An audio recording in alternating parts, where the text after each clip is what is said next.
আসসালামু আলাইকুম ওয়া রাহমাতুল্লাহি ওয়া বারাকাতুহু। আউযু বিল্লাহি মিনাশ শাইতানির রাজীম। বিসমিল্লাহির রাহমানির রাহিম।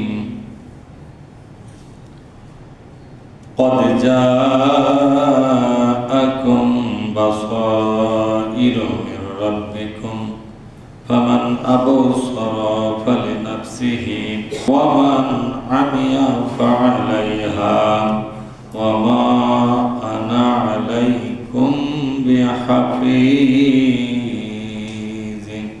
আমরা সকলে আল্লাহর দরবারে শুকরিয়া আদায় করি বলে আলহামদুলিল্লাহ। সালাত এবং সালাম বিশ্বনবী মুহাম্মদ রাসূলুল্লাহ সাল্লাল্লাহু আলাইহি ওয়াসাল্লাম। সম্মানিত ভাইরা, পবিত্র কোরআনের 6 নম্বর সূরা সূরা আনআম, এখান থেকে 104 আয়াত আমি আপনাদের মাঝে পড়ে শোনালাম। আসলে এই আয়াতের মাধ্যমে মহাবিশ্বের মালিক আমাদের জন্য যে হেদায়েতি কথা পেশ করেছেন তা আমরা বুঝে নেওয়ার চেষ্টা করব। আমার তৌফিকি ইল্লা বিল্লাহ। আল্লাহ পাক বলছেন, قد جاءكم بصائر من ربكم, তোমাদের কাছে জ্ঞান চক্ষু উন্মোচন করার জন্য, তোমাদের চিন্তা গবেষণা করার জন্য আল্লাহর পক্ষ থেকে আলোক বর্তিকা এসেছে। একটি আলোকোজ্জ্বল মহাগ্রন্থ আল কোরআন নাজিল করা হয়েছে। এই মহাগ্রন্থ নাজিল করা হয়েছে আল্লাহ পাকের পক্ষ থেকে। এখানে বাসায়ের শব্দটা বাসিরুনের বহু বচন। বাসির মানে হলো চোখ। অনেকগুলো চোখকে একত্রে বলা হয় বাসায়। পবিত্র কোরআনের এক একটা আয়াতি এক একটা দৃষ্টি শক্তি, এক একটা আলোক বর্তিকা। আল্লাহ রাসূল বলছেন, মিনারিল হিকমা, জ্ঞান সমুদ্রের মহাবিশ্বের এক মহাবিস্ময়, তার উঁচু মিনার হচ্ছে পবিত্র কোরআনের প্রতিটি আয়াত। সুবহানাল্লাহ বলবেন না? ফামান আবসারা ফালিনাফসিহি, যদি কোনো ব্যক্তি এ কোরআন অধ্যয়ন করে, চিন্তা গবেষণা করে, এ কোরআনের চোখের দ্বারা যদি তাকায়, কোরআন যেভাবে দুনিয়াকে দেখতে বলেছে, কোরআন যেভাবে সমাজকে দেখতে বলেছে, সেইভাবে যদি সমাজকে দেখে, কোরআন যেভাবে নিজেকেই দেখতে বলেছে সেইভাবে নিজেকেই যদি দেখে, কোরআন যেখানে যেখানে যেখানে নজর দিতে বলেছে, লোকটা যদি কোরআনের দেখানো পথেই নজর দিয়ে থাকে, এই দৃষ্টি শক্তি, এই পর্যবেক্ষণ ক্ষমতা, এই অনুসন্ধান, এই গবেষণা, ফালে নাফসিহি, এটা তার নাজাতের ওসিলা হবে। সুবহানাল্লাহ। এর মাধ্যমে সেই নিষ্কৃতি পাবে ইহকালে এবং পরকালে। ফালে নাফসিহির ব্যাখ্যা হলো, কোন ব্যক্তি যদি এই দুনিয়ায় সফল মানুষ হয়ে থাকতে চায়, এই দুনিয়ায় একজন কৃতকার্য মানুষ হয়ে থাকতে চায়, সমাজ এবং দেশের জন্য একটি আশীর্বাদ হয়ে গড়ে উঠতে চায়, এই দুনিয়াবাসীর জন্য নিজেকে নিয়ামত শক্তি হিসেবে নিজেকে গঠন করতে চায়, তাহলে আল্লাহর কোরআনের দৃষ্টিভঙ্গি তাকে গ্রহণ করতে হবে। ওই দৃষ্টিভঙ্গি, ওই চিন্তা এবং চেতনা তাকে লালন করতে হবে। কোরআনের চেতনা বাদ দিয়া মানুষের বানানো কোনো চেতনার দিকে যাওয়া যাবে না। কার ফয়সালা?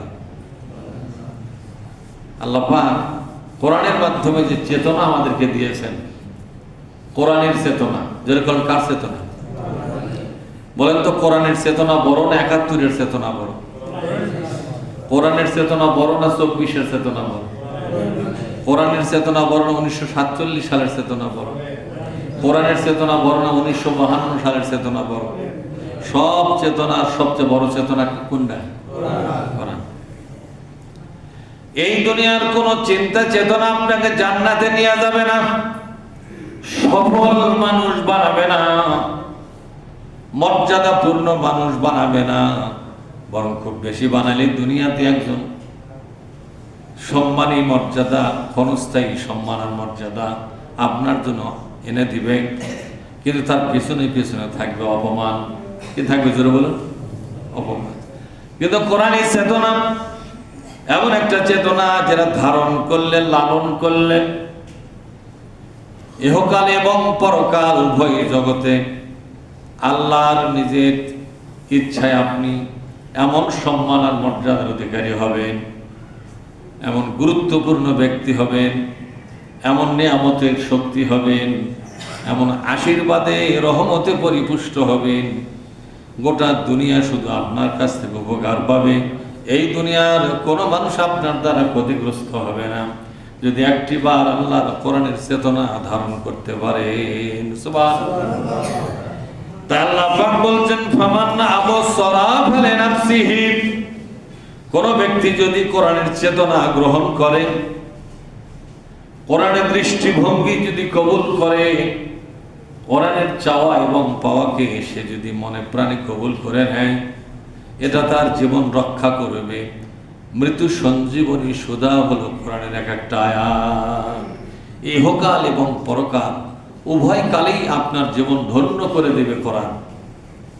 অথচ আমরা কোরআনের চেতনা কোরআনের মধ্যে আছে, সে চেতনাগুলো আমরা খুঁজেও দেখলাম না, ঠিক না? অনেক লোকের বয়স 60-70 পারও হয়ে গেছে, আগে পর্যন্ত আল্লাহর কোরআনের 114টা সূরার তরজমাটাও পড়ে দেখেন। কি আফসোস, বড়ই পরিতাপের বিষয় যে একজন মুসলমান কোরআনের প্রতি ঈমান আনছে, এ কোরআনের এক একটা আয়াতের তরজমা জানারও প্রয়োজন অনুভব করে না। কবে করবেন আপনি? অথচ আপনার বাড়িটা হওয়া উচিত ছিল কোরআন এবং হাদিসের আলোচনার কেন্দ্রবিন্দু, আলোচনার সেন্টার হওয়া উচিত ছিল। কিন্তু আপনার বাড়িতে কোরআনের কোনো চর্চা নেই, নিজেও চর্চা করেন না, পরিবারের লোকরাও কোরআনের চর্চা করুক সে ব্যবস্থা আপনি নেন নাই। কোরআন থেকে আমাদের দূরত্ব অনেক বেশি। কোরআনের ভেতরে কি আছে আমরা জানি না, কথা ঠিক না? কোরআনের ভেতরে কি আছে আমরা জানি না। কোরআনের জ্ঞান যতখানি আপনার কম থাকবে, ততখানি জাহিলিয়াতের জ্ঞান দিয়া, জাহিলিয়াতের চিন্তা এবং চেতনা দিয়ে আপনার মগজটা পরিপুষ্ট হবে। কোরআন আপনার মগজের যতখানি জায়গা দখল করতে পারবে, ততখানি জায়গা থেকে জাহিলিয়াতটা বের হয়ে যাবে। যদি কোরআন আপনার পুরা মগজকে দখল করতে পারে, আপনার মগজের 1 ইঞ্চি জায়গাও জাহিলিয়াত জায়গা নিতে পারবে না। সেজন্য আল্লাহ পাক বলছেন, ও বান্দা, তোমার মগজটাকে কোরআনের চিন্তা, কোরআনের দৃষ্টিভঙ্গি দিয়া যদি ভরে রাখতে পারো, কোরআনের চেতনা দিয়া তোমার অন্তরটা, মগজটাকে যদি ভরে রাখতে পারো, এটা হবে তোমার নাজাতের উসিলা। সুবহানাল্লাহ। ওয়ামান আমিয়া ফাআলাইহা, ওয়ামান আমিয়া ফাআলাইহা, আর কেউ যদি কোরআনের ব্যাপারে তার অন্ধত্ব থেকে যায়, কোরআনের জ্ঞানে সে জ্ঞানী হলো না, কোরআনের বুঝটা গ্রহণ করলো না, কোরআনের কথাগুলো নিয়ে চিন্তা ভাবনা যারা করলো না, এ কোরআন তার জন্য জাহান্নামে যাওয়ার উসিলা হয়ে যাবে। নাউযুবিল্লাহ। ফাআলাইহা, এই অন্ধত্ব তার বিপক্ষে চলে যাবে। কোরআনের ব্যাপারে অন্ধ যারা, কিসের ব্যাপারে বলেন তো আপনারা? কোরআনের ব্যাপারে অন্ধ না আলোক দৃষ্টি শক্তি সম্পন্ন? হ্যাঁ, কোরআনের ভেতরকার কি আছে না আছে আপনাদের জানা আছে কি? এ কথা আল্লাহ পাক বলেন, ওমানা আমিয়া, কোরআনের ব্যাপারে যারা অন্ধ থাকবে, ফাআলাইহা, এই অন্ধত্ব তার বিপক্ষে যাবে এবং এই অন্ধত্ব তাকে জাহান্নাম পর্যন্ত পৌঁছে দিবে। সূরা বনী ইসরাঈলের ভিতরে আল্লাহ পাক বলছেন, যে ব্যক্তি কোরআনের ব্যাপারে অন্ধ হবে, কিয়ামতের দিন তাকে অন্ধ করে উঠানো হবে। নাউজুবিল্লাহ। সূরা ফুরকানে একই কথাই আল্লাহ পাক বলেছেন। সূরা তাহার মধ্যে আল্লাহ আরো পরিষ্কার করে বলেছেন এই কথাগুলো। একের পর এক কোরআনের ভিতরে আল্লাহ পাক বলেছেন, বান্দারে তোমরা যদি কোরআনের ব্যাপারে অন্ধ থেকে যাও, কিয়ামতের দিন আমি আল্লাহ তোমাদের সাথে কোনো কথা বলবো না, তোমাদেরকে কোনো পরিচয় দেব না। আমার রহমান, আমার রহিম এই শব্দটি, এই শব্দের কোনো মাহাত্ম্য তোমাদের জন্য ব্যবহার হবে না, কারণ তোমরা আমার কোরআনের ব্যাপারে কি ছিলে? অন্ধ ছিলে। আমি তোমাদেরকে ভুলে যাব। সুতরাং কোরআনকে জানো, কোরআনকে মানো, কোরআনের ব্যাপারে অন্ধত্ব দূর করো, কোরআনের চেতনাকে লালন করো। দুনিয়ার কোন চেতনা, মানুষের বানানো কোন চেতনা, এগুলো তোমাকে আল্লাহর আযাব থেকে বাঁচাতে পারে। এই চূড়ান্ত কথা কার? আল্লাহ পাক। সুবহানাল্লাহ।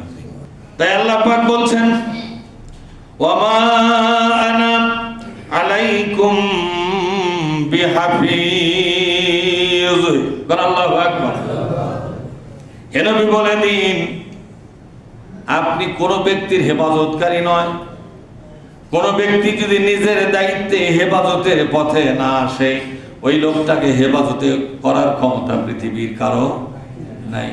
এমনকি নবী রাসূল পর্যন্ত কোন ব্যক্তির দায়িত্ব নিয়ে তাকে জান্নাতে দেবে না।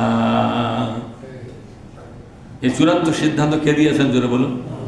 আল্লাহ পাক। নবীকে বলে দেওয়া হলো, আপনি জানিয়ে দিন গোটা বিশ্ববাসীর সামনে, আপনি কোন ব্যক্তির হেফাজতকারী নন, রক্ষাকারী নন। কেউ যদি নিজেকে নিজে রক্ষা না করে, তাহলে কোন নবী রাসূলের দায় পড়ে নাই। একজন অগ্রাহ্যকারী বান্দাকে, যে ব্যক্তি কোরআনের ব্যাপারে কোনো গুরুত্বই যার ছিল না, এই লোকটাকে রক্ষা করা কোন নবী রাসূলের দায়িত্বের মধ্যে পড়ে না। সুতরাং নবী রাসূলের শাফায়াত এখানে বাতিল হয়ে যাবে আপনার আমার জন্য, যদি আমরা কোরআনের ব্যাপারে অন্ধ হয়ে যাই। মান কানা ফি হাযিহি আমা, বলেন, মান কানা ফি হাযিহি আমা ফাহুয়া ফিল আখিরাতি আমা ওয়া আদাল্লু সাবিলা। কার কথা? মান কানা ফি হাযিহি আমা, এই কোরআনের ভিতরে যা আছে, যে জ্ঞানের কথাগুলো আছে, যে হেদায়েতের কথাগুলো আছে, এই জ্ঞান নিয়া, কথাগুলো নিয়া, এই আলোক নিয়া, এই আলোক বর্তিকা নিয়া, এই চিন্তা চেতনাকে নিয়া যারা তাদের মগজে মেমোরাইজ করবে না, স্টোর করবে না, এই চিন্তান্বিত হবে না, এই চেতনাকে ধারণ করবে না, লালন করবে না, কিয়ামতের দিন আমি আল্লাহ পাক নিজের দায়িত্বে তার চক্ষু কেড়ে নিয়া পুরোপুরি অন্ধ বানায়া উঠাবো। আল্লাহ যে অন্ধ করে উঠাবে, এই সিদ্ধান্ত কি বাতিল হবে? বলেন, যারা বলুন বাতিল হবে? কোনদিন বাতিল। আল্লাহর সিদ্ধান্ত পাকা, এই সিদ্ধান্ত কোনো নড়চড় হবে না। এটা চূড়ান্ত সিদ্ধান্ত, এটা চূড়ান্ত সিদ্ধান্ত, এর কোনো পরিবর্তন নেই। যখন আছে নাকি? আর আল্লাহর আদালত ছাড়া দ্বিতীয় কোন আদালত আছে যেখানে পুনর্বিবেচনা হবে? পুনর্বিবেচনা হওয়া, রিভিউ হওয়ার আর কিছু আছে?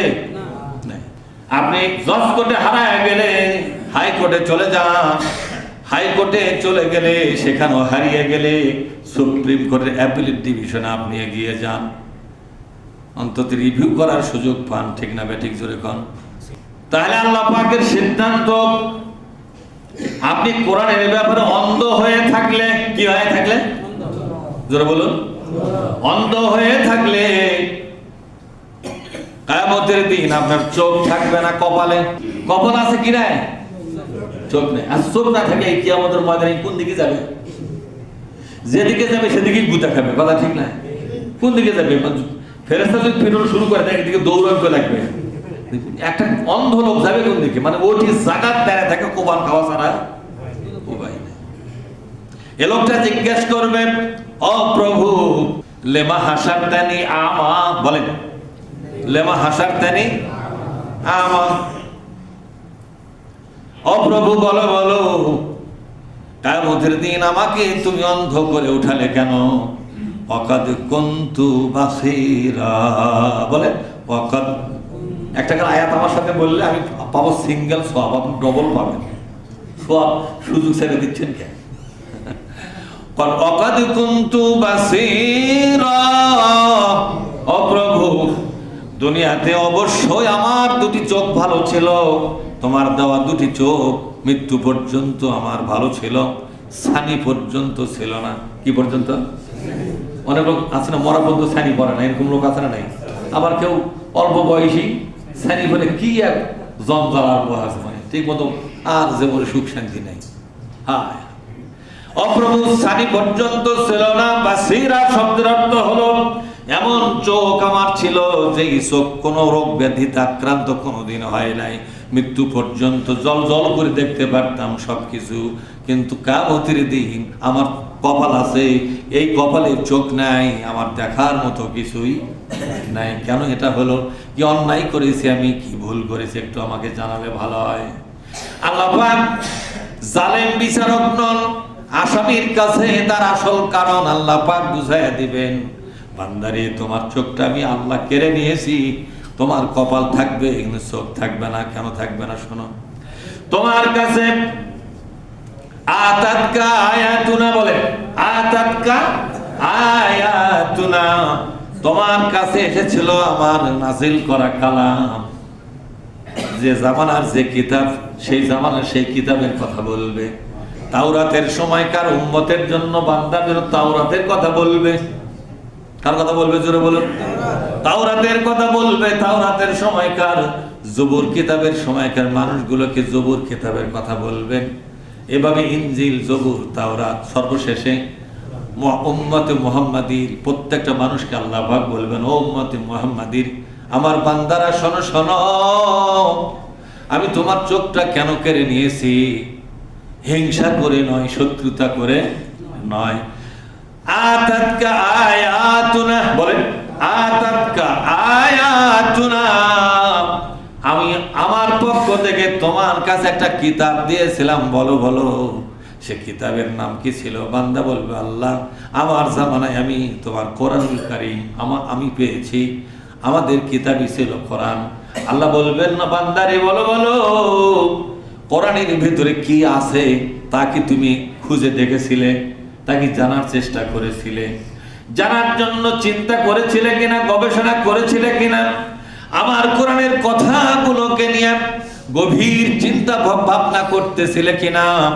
আমার কোরআনের দৃষ্টিভঙ্গি, জোরে কোন কি, আমার কোরআনের দৃষ্টিভঙ্গিটা গ্রহণ করেছিলে কিনা? আমার কোরআনের চেতনাগুলোকে গ্রহণ করেছিলে কিনা? আমার কোরআনের ফায়সালাকে তুমি কবুল করেছিলে কিনা? আমার কোরআনের ব্যাপারে তোমার অন্ধত্ব ছিল কিনা? তখন বান্দা বলবে, আল্লাহ আমি স্পষ্টই বলতেছি, সত্যই বলবো, তোমার কোরআন ছিল আমারই কাছে, কিন্তু আমি কোরআন বুঝতাম না। আমি কোরআন বুঝতাম না। ফানাসিতাহা, বলে ফানাসিতাহা, আমি তোমার কোরআন কিছুই বুঝতাম না, তো আমার ঘরে ছিল কি ছিল না? বলেন। আচ্ছা বলেন তো, প্রত্যেকটা মুসলমানের ঘরে কোরআন আছে না নাই? যদি ঘরে নাও থাকে, মসজিদে কিন্তু সভাপতি, সেক্রেটারি, কমিটির লোকেরা কিন্তু কোরআন রাখছে, রাখে নাই? দেখেন তো আপনাদের উত্তর না দেয়, উত্তর থেকে তাকের উপরে দেখেন তো কতগুলো কোরআন ব্যবহার কিন্তু আপনারা করেন না। মনে করছেন পার পেয়ে যাবেন, না রে না, পার পাবেন না। আল্লাহর কোরআন আমার সামনে, ওই আল্লাহর নামে কসম করে বলি রে আল্লাহর বান্দারা, আপনাদেরকে আমাদেরকে আল্লাহ পাক ছাড় দেবেন না। ও কথা আল্লাহ পাক রায় হিসাবে ঘোষণা করেছেন, ওয়াকাযালিকাল ইয়াউমা তুনসা, বলেন ওয়াকাযালিকাল ইয়াউমা তুনসা। আল্লাহ পাক বলছেন, ওই একই কারণে আমি তোমাকে ভুলে গেছি, ওই একই কারণে তোমার কপালের চোখ দুটো আমি কানা করে দিয়েছি, কোনোদিন আর তুমি চোখে দেখতে পাবা না। চোখে কেড়ে নিয়েছি। এই আয়াত দ্বারা প্রমাণ হলো আমাদেরকে যে চোখ দিয়েছে খালি ইরির জমি দেখার জন্য নয়, কথা ঠিক না ভাই? ঠিক করে আমাদেরকে আল্লাহ তাআলা চোখ দিয়েছে রাস্তাঘাট দেখার জন্য শুধু নয়, শুধু ভালো চাল কুন্ড কাঠারি ভোগের চালের মধ্যে চাচা চাউল আছে না কি আছে ভালো করে চশমা লাগাই দেখতেছে এরকম পরে কিনা জোরে কোন মাছ গোস্ত দেখে দেখে কেনে। খরিদ্দার এবং খরিদ্দার আর মহাজন একে অপরকে দেখে কাকে বাকি দেওয়া যাবে। এই চোখের কাজগুলো এতটুকুই নয়, চোখের আসল কাজ হলো আল্লাহর কোরআন দেখে দেখে পড়া এবং দেখে দেখে জেনে নেওয়ার চেষ্টা করা, ঠিক না ভাই? ঠিক করে কিন্তু আমরা সেই কাজটা করলাম না, ওই কাজটা একেবারেই বেমালুম ভুলে গেছি। বন্ধুগণ, আপনারা মনে করেছেন ছাড় পাবেন না, না ছাড় দেওয়া হবে না। বিশ্বনবী সর্বপ্রথম সাহাবাদের সামনে একটা ফরজের কথা ঘোষণা করেছিলেন, যে ফরজটা নামাজের আগের ফরজ, রোজার আগের ফরজ, হজের আগের ফরজ, কুরবানি করার আগের ফরজ, সকল ফরজের সর্বপ্রথম যে ফরজটার কথা বিশ্বনবী সাহাবীদের কাছে বলেছিলেন, যেটা যেই ফরজটা আল্লাহ তাআলা একটা আয়াতের মাধ্যমে বলেছিলেন, ইকরা বিসমি রাব্বিকাল্লাযী খলাক। বলেন ইকরা বিসমি রাব্বিকাল্লাযী খলাক। যাদের মুখস্থ আছে তারা একটু বলেন না জোরে করে, যাতে আপনার পাশে মুখস্থ না থাকলে আপনার সাথে একটু ঝুলুত কবা পারেন। বুঝেন নি আমার কথা? একটু সাহায্য করেন। ইকরা বিসমি রাব্বিকাল্লাযী খলাক, খলাকাল ইনসানা মিন আলাক, ইকরা ওয়া রাব্বুকাল আকরাম আল্লাযী আল্লামা বিল কলম আল্লামাল ইনসানা মা লাম ইয়ালাম। আল্লাহু আকবার। আল্লাহ পাক সর্বপ্রথম বিশ্বনবীর কাছে 5টা আয়াত নাযিল করে দিয়ে বলে দিলেন, নবীজি ওকে আব্দুল্লাহর ছেলে মুহাম্মদ, আমি আল্লাহ আমার ফেরেশতা পাঠায় দিয়েছি তোমার কাছে, আমার জিবরিল ফেরেশতা গেছে, আজ থেকে তোমাকে নবুয়তের দায়িত্ব দিয়া কিয়ামত পর্যন্ত সমস্ত মানুষের আখিরি জামানার পয়গম্বর বানাইয়া দিলাম।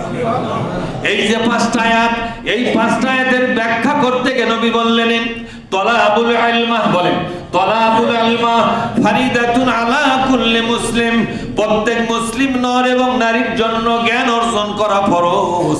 এই জ্ঞান অর্জন করা বলতে ইলমুল কোরআন, ইলমুল হাদিস, ইলমুল ফিকহ এই কথাটা বলা হয়েছে। এই জ্ঞান মানে হলো কোরআনের জ্ঞান অর্জন করা ফরজ, হাদিসের জ্ঞান অর্জন করা ফরজ, ফিকহের জ্ঞান অর্জন করা ফরজ। একটা মানুষ জীবন চলতে গিয়া তার প্রয়োজনীয় যে জ্ঞান, ইসলামের পথে চলতে গিয়া কিছু জ্ঞান দরকার আছে না নাই? জোরে কোন আছে না নাই? কোন কারণে ওযু ভেঙে যায় জানার দরকার আছে কিনা?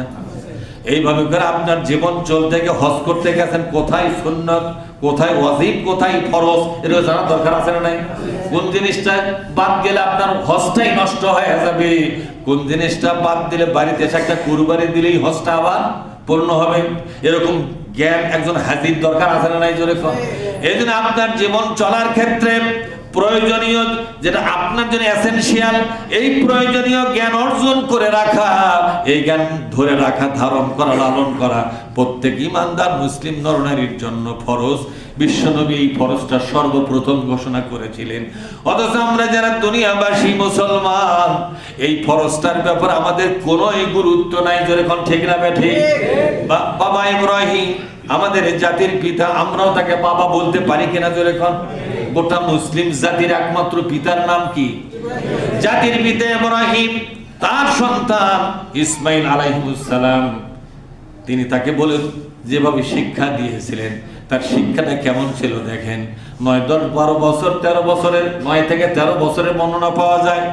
9 থেকে 13 বছর একটি বাচ্চা, তাকে যখন তিনি বললেন, ও বাজান, স্বপ্নের মধ্যে দেখলাম আমি তোমাকে জবেহ করতেছি, এখন মতামত দাও।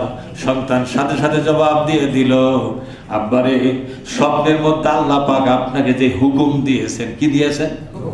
ইয়া আবাতি ফাআল, বলে ইয়া আবাতি ফাআল মা তুমার সাতাজিদুনি ইনশাআল্লাহু মিনাস সাবিরিন।